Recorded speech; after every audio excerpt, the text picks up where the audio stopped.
देखिए, तो आज जो है ना टेबल कल बताए थे, अब हम बताते हैं cover page, blank page, page break क्या होता है। तो सबसे पहले जानिए कवर पेज क्या होता है। अच्छा, इससे पहले जानिए कि ये पूरा जो हम ऑप्शन बनाए हुए हैं, ये जो ऑप्शन आ रहा है जिसमें सारे टूल्स आ रहे हैं, इस टूल्स को जिसमें रखा हुआ है उस वाले बॉक्स को क्या कहते हैं, ठीक है। तो इसको रिबन बोलते हैं, यहाँ से वहां तक पूरा रिबन बोलते हैं, यानी कि ये पूरा रिबन हो गया। और किस ऑप्शन को, किस मेनू का हो गया, इंसर्ट मेनू का, ठीक है। इसके पहले होम आता है, कल होम से क्वेश्चन पूछे थे हम आप सभी से। तो होम के बाद इंसर्ट में आता है। अब इंसर्ट में बहुत सारे ऑप्शंस आते हैं, जो सबसे ज्यादा इंपॉर्टेंट है एमएस वर्ड के लिए। देखिए एमएस वर्ड का यूज कहाँ होता है, पहले तो जान लेना चाहिए कि यूजेज क्या है सबका, एमएस वर्ड का, एक्सेल का, ये जानना बहुत जरूरी है। जब कोई रिज्यूम बनाता है, बायोडाटा बनाता है कोई, या अगर किसी बुक का कवर पेज बनाते हैं, तो वहां पर हमको जरूरत पड़ता है एमएस वर्ड का। और एमएस वर्ड में ये सारे टूल्स जो दिए हुए हैं, इसका सब वहां जरूरत पड़ेगा। और बिना इसके आगे कोई डिजाइनिंग हम लोग नहीं कर सकते हैं। इसको एक तरह से एमएस वर्ड को क्या कहते हैं, वर्ड प्रोसेसिंग, जो वर्ड का सारा काम करते हैं। तो यहाँ पर देखिए कवर पेज का मतलब हो गया कि जब कोई बुक हम बनाते हैं, तो बुक बनाते हैं तो क्या करते हैं, सबसे पहले एक कवर पेज बनाते हैं, फ्रंट पेज जिसको बोलते हैं। उस फ्रंट पेज में क्या होना चाहिए, बुक के बारे में होना चाहिए, बुक का डिटेल्स, हेडिंग, उसका नाम, ये सब होता है। तो यहाँ पर एक ऑप्शन जो दे दिया, ये वाला कवर पेज में जैसे ही इस पर क्लिक कीजिएगा, आपके पास एक लिस्ट ओपन होगा, ठीक है। उस लिस्ट में वो सारा कवर पेज का डिजाइन दिया हुआ रहेगा, पहले से डिजाइन दिया हुआ है। वहां से कोई एक कवर पेज ले लीजिए, और उस कवर पेज में आप एडिट भी कर सकते हैं। अगर मान लीजिए हम ये कवर पेज लिए, तो वहां पर एक नाम का ऑप्शन देगा, पिक्चर वगैरह देगा, यहाँ एक ऑथराइज का दे देगा और लोगो दे देगा। तो इस तरह का कवर पे जाएगा, और वहाँ एडिट का ऑप्शन आता है, नाम एडिट कर लेंगे मिटा के, जैसे मान लीजिए डेट लिखना है या नाम लिखना है, कुछ भी लिखना है, तो वहां पर चेंज कर लेंगे। तो कवर पेज आप लोग यूज करके देख लीजिएगा, यूज कीजिए आप लोग, एक बार यहाँ से शुरू कीजिएगा, ठीक है। कल कवर पेज में जाइएगा, ऑप्शन ओपन कीजिएगा, उसमें से कोई एक पेज ले लीजिएगा कवर का, और ऑप्शन आएगा वहाँ नाम बदलने के लिए, अपना भी नाम डाल सकते हैं या फिर किसी इंस्टीट्यूट का नाम डाल सकते हैं, और डाल दीजिएगा, वो आपका डिजाइन रेडी हो जाएगा कवर पेज का। उसके बाद नेक्स्ट ऑप्शन है ब्लैंक पेज। तो ब्लैंक पेज क्या करता है कि जब हम कोई बुक बनाते हैं, कोई प्रोजेक्ट बनाते हैं, तो उस प्रोजेक्ट में हमें पेज का जरूरत पड़ता है, पेज बनाने की जरूरत पड़ता है। ऐसे तो एक पेज का ओपन होता है, लेकिन अगर पेज बढ़ाना होता है तो हम क्या करते हैं, ब्लैंक पेज में जाते हैं और वहां से पेज को ऐड कर लेते हैं। जैसे कवर पेज के बाद हमको एक पेज ऐड करना है, तो वहां से ब्लैंक पेज से हम एक पेज बढ़ा देंगे, ठीक है। ये सिंपल है, बस पेज एक बढ़ जाएगा। तीसरा ऑप्शन है पेज ब्रेक। अब देखिए पेज ब्रेक क्या करता है कि जब कोई लेटर लिखा हुआ है, अगर मान लीजिए किसी पेज में कोई वर्ड लिखा हुआ है, कोई सेंटेंस लिखा हुआ है, और वहां से हम चाहते हैं कि इसको दो भाग में कर दें, ठीक है। ये पूरा पेज में सेंटेंस भरा हुआ है, और चाहते हैं कि यहाँ से एक पेज को डिवाइड कर दें, दो भाग में कर दें, यानी कि आधा जो है सेंटेंस, ये जो आधा लेटर है, ये अलग पेज में और ये अलग पेज में, दोनों को अलग अलग में बांट दें। तो उसके लिए जाइएगा पेज ब्रेक में। पेज ब्रेक में जैसे जाइएगा, अब जहां उसको डिस्ट्रीब्यूट करना है, ठीक है, अगर हमको 5 लाइन 10 लाइन के बाद डिस्ट्रीब्यूट करना है, तो वहां पर क्या करेंगे, पेज ब्रेक में जाएंगे और वहां क्लिक करेंगे, तो वो पेज वहां से दो भाग में बढ़ जाएगा, या जितना भाग में बांटना उतना भाग में बढ़ जाएगा। तो क्या होगा कि अब इतना जो मैटर है वो आपका एक पेज में सिर्फ उतना ही मैटर आएगा जितना हम डिस्ट्रीब्यूट किए हैं। बाकी जो नीचे वाला भाग आएगा वो अलग पेज में आ जाएगा, यानी कि ये आपका ब्लैंक हो जाएगा। समझ में आया?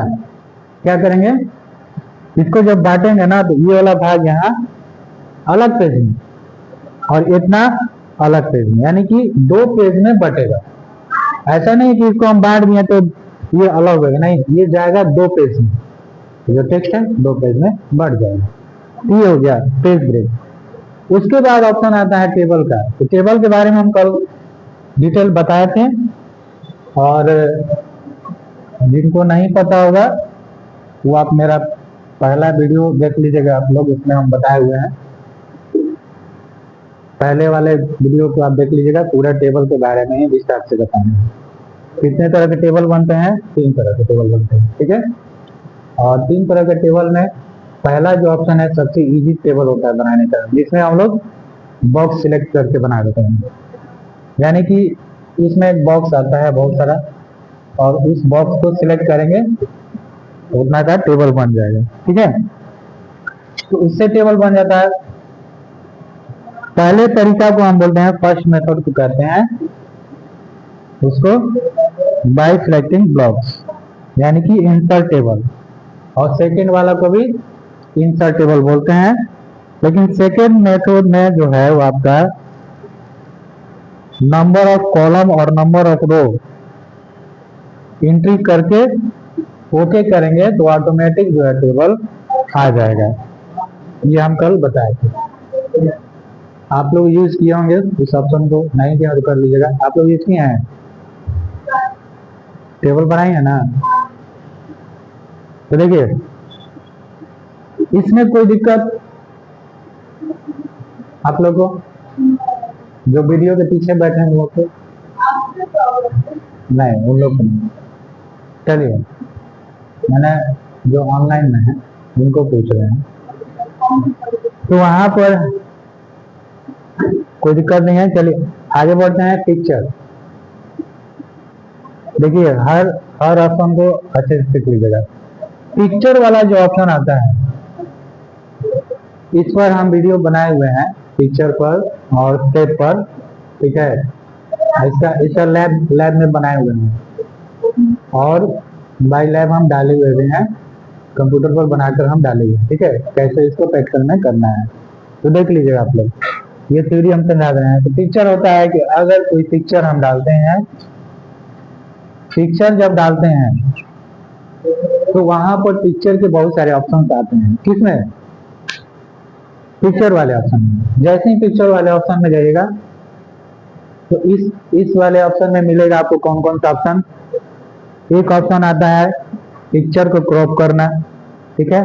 अगर इसमें से कोई क्रॉप करना है, पिक्चर को छाटना है, क्रॉप ऑप्शन आता है। पिक्चर का ब्राइटनेस कंट्रास्ट बढ़ाने के लिए ऑप्शन आता है। पिक्चर का करेक्शन ऑप्शन आता है। पिक्चर का बैकग्राउंड हटाने के लिए ऑप्शन आता है। तो ये आएगा आपको सारा MS वर्ड के पिक्चर टूल्स में। इस टूल्स के अंदर और भी ऑप्शन आते हैं। पिक्चर का अगर बॉर्डर या इसका फ्रेम चेंज करना है तो फ्रेम स्टाइल बदल सकते हैं। इसके बाद इसका फ्रेम के बाहर पीछे जो भी है साइड शैडो डालना होगा तो शैडो हम चारों तरफ डाल सकते हैं, ग्लो कर सकते हैं। ठीक उसी की तरह, ठीक है, ऑप्शन आता है क्लिप आर्ट में। अब पिक्चर और क्लिप आर्ट में अंतर क्या है? पिक्चर वो हो गया जो हम अपना खुद का पिक्चर डालते हैं ऑफिस में, इंसर्ट करते हैं। और क्लिप आर्ट हो गया जो ऑफिस का एक क्लिप आर्ट होता है, पिक्चर का एक क्लिप होता है, जहाँ पर छोटे छोटे पिक्चर मिलेंगे, साइड में ओपन होते हैं, वहां से हम क्लिप आर्ट ले लेते हैं। और जस्ट उसी का तरीका जो होता है, जो पिक्चर का होगा वही स्टाइल में आता है, इसका भी एक फॉर्मेट आता है। तो एक चीज ध्यान दीजिएगा, फॉर्मेट पर, ये फॉर्मेट ऑप्शन आता है कब? जब हम पिक्चर ओपन करते हैं तो पिक्चर का फॉर्मेट आएगा। ठीक उसी की तरह क्लिप आर्ट का भी, अगर क्लिप आर्ट में भी अगर हम डालते हैं तो क्लिप आर्ट का भी ऑप्शन आएगा फॉर्मेट। और इन दोनों के लिए एक ही फॉर्मेट होता है। और इस फॉर्मेट में ध्यान दीजिएगा, फॉर्मेट में लास्ट में यहाँ ओपन हो जाता है फॉर्मेट, ये आएगा format, picture format, clip art format, ठीक है, इस पर ध्यान दीजिएगा। जब इसको सिलेक्ट कीजिएगा तभी वो ऑप्शन आता है, अगर ये सिलेक्ट नहीं रहेगा वो ऑप्शन नहीं ओपन होता है, इस पर ध्यान दीजिएगा, ठीक है। तो दोनों के लिए सेम प्रोसेस होता है। आगे बढ़ते हैं शेप। तो शेप क्या होता है, अलग अलग टाइप का शेप्स दिया हुआ है, इसे जब ओपन कीजिएगा एक बॉक्स ओपन होगा जिसमें बहुत सारे शेप्स दिए हुए रहते हैं इस तरह से, और इस शेप का काम होता है लोगो बनाने के लिए। जैसे मान लीजिए अगर लोगो बनाना रहता है तो हम शेप से क्या करते हैं, लोगो बना लेते हैं, ठीक है। तो उस शेप का यूज करेंगे।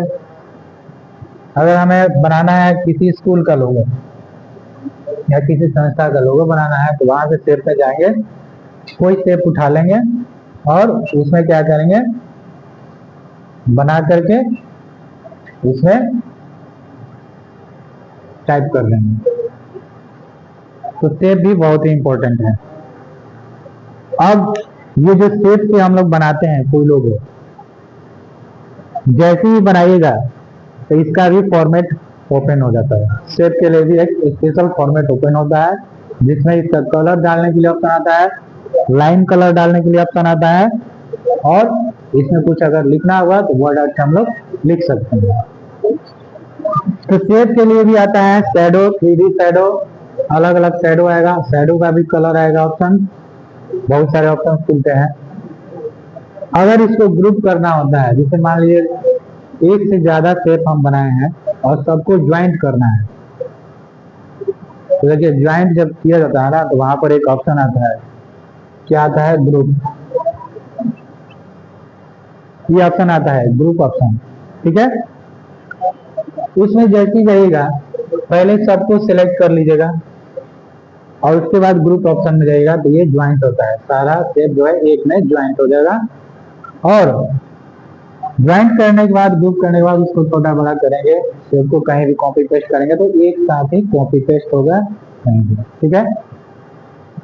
तो इस वाले ऑप्शन पर, उस वाले टूल्स पर ध्यान दीजिएगा, फॉर्मेट के अंदर आता है ग्रुप, अनग्रुप, रीग्रुप, अनग्रुप हटाने के लिए, रीग्रुप दोबारा ग्रुप करने के लिए, ये हो गया शेप से रिलेटेड।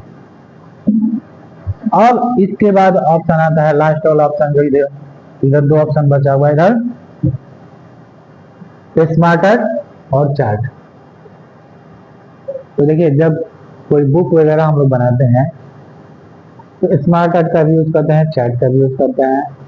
तो स्मार्ट आर्ट में क्या मिलेगा कि बहुत सारे ब्लॉक्स मिलेंगे, ब्लॉक्स हम वहां से बढ़ा भी सकते हैं और घटा भी सकते हैं, ठीक है। अगर मान लीजिए हमको इस तरह का ब्लॉग बनाना है और इसमें कुछ लिखना है, इसमें पिक्चर डाल दिए, इसमें उसका नाम डाल दिए और रैंक डाल दिए, फर्स्ट सेकंड थर्ड, तो ऐसा ऐसा ब्लॉक्स मिलेगा। और इस ब्लॉक का भी फॉर्मेट ओपन होता है, कलर चेंज करने के लिए, स्टाइल बदलने के लिए, या उस ब्लॉक को फिर से चेंज करने के लिए। और चार्ट में क्या मिलता है, ग्राफ बनाना होता है कहीं, तो ग्राफ हम किसी चीज का हम बना सकते हैं, जैसे इस तरह का कोई ग्राफ होता है, वहां हम दिखाते हैं इस तरह से कि ये कितना पर अप डाउन हो रहा है ग्राफ। तो जैसे ही चार्ट में जाइएगा एक एक्सेल का सीट ऑटोमेटिक ओपन होता है, उस सीट में हम लोग एडिट करते हैं और एडिट करने के बाद हम ग्राफ को क्रिएट कर सकते हैं, ठीक है। इसका प्रैक्टिकल कर लीजिएगा आप लोग लाइव में। तो ये सारा टूल्स जो है वो सब इम्पोर्टेंट है और सबका यूज होता है कहीं ना कहीं, समझना यार। इन सारे टूल्स को आप लोग यूज कीजिएगा, बना के देखिएगा। और टूल्स जो भी हम लोग आगे पढ़ा रहे हैं, पीछे वाला एक बार रिपीट जरूर कर लीजिएगा आप लोग। कल हम क्वेश्चन किए थे कि शेडिंग कहाँ से किया जाता है और बॉर्डर कहाँ से लाया जाता है, तो आप लोग तो देखा क्या नहीं देखा कमेंट करके बताइएगा। आप लोग बताइए शेडिंग कहाँ से होता है, शेडिंग ऑप्शन कहाँ से आता है? होम के अंदर में शेडिंग आता है ना, और बॉर्डर कहाँ आता है? वो भी होम के अंदर आता है। यानी इस होम वाले में शेडिंग और बॉर्डर आता है। इसका क्या काम होता है? कल पूछे थे, मालूम है? अगर लाइन कलर करना होता है तो वहाँ हम शेडिंग करते हैं, लाइन में बॉर्डर करना होता है तो हम बॉर्डर में जाते हैं। ठीक है। चेन केस क्या होता है? लेटर को स्मॉल और कैपिटल करने के लिए। आप लोग भी पीछे वाला वीडियो देख लीजिएगा कल वाला। ये सारा हो गया आपका इंसर्ट मेनू का ऑप्शन, जो कि सबसे ज्यादा इम्पोर्टेंट है ये सारा टूल्स, इस पर ध्यान दीजिएगा। ठीक है। और जो भी हम लोग बनाते हैं उसका एक फॉर्मेट ओपन होता है, जब जैसा बनाएंगे उस हिसाब से फॉर्मेट ओपन हो जाता है। समझ आया? आप लोगों को नहीं समझ आ रहा तो कमेंट करके बताते रहिए। और अभी तो पूरा डिटेल वाइज चल ही रहे हैं, इसका हम प्रैक्टिकल भी करके दिखा देंगे इससे क्या हो रहा है, कैसे हो रहा है। ठीक है। और कोई दिक्कत इसमें? बुक में देखिए, अपना बुक में ये सारा टूल्स दिया हुआ है ना। टेबल तो बनाने आएंगे क्या? अगर टेबल बनाना होगा अटेंडेंस शीट जैसा, तो कौन सा टेबल से यूज करेंगे? इंसर्ट का यूज करेंगे, क्योंकि उसमें कॉलम और रो का नंबर बस डाल देना है और ओके कर देना है, आ जाएगा। ठीक है ना। अच्छा, बहुत बहुत सारे लोग पूछते हैं कि सर आप वीडियो जो बनाते हैं वो उसमें मैंने एडिटिंग वगैरह कुछ करते नहीं, ऐसे ही डाल देते हैं। तो देखिए, हम चाहें तो अपना वीडियो एडिटिंग कर सकते हैं, हर चीज़ का नॉलेज है, कंप्यूटर चला रहे हैं हम लोग, पूरी तरह से मिक्सिंग करके भी बना सकते हैं। लेकिन एक रियलिटी होता है, यूट्यूब पर तो हर कोई मिक्स करके बना रहा है। ओरिजिनल चीज जो होता है, रियलिटी जो चीज होता है, मेरा पढ़ाने का तरीका वही है, जो हम ओरिजिनल पढ़ाते हैं वही डाल देते हैं। ठीक है। नहीं तो बनाने के लिए तो हम लोग क्या जाने बना देंगे, तो वो सब पर ध्यान नहीं देना है। हम लोग जो जैसे डाल रहे हैं समझ में आना चाहिए। अगर समझ में आ रहा है तो अच्छी बात है, नहीं आ रहा है तो कमेंट कीजिए। ठीक है।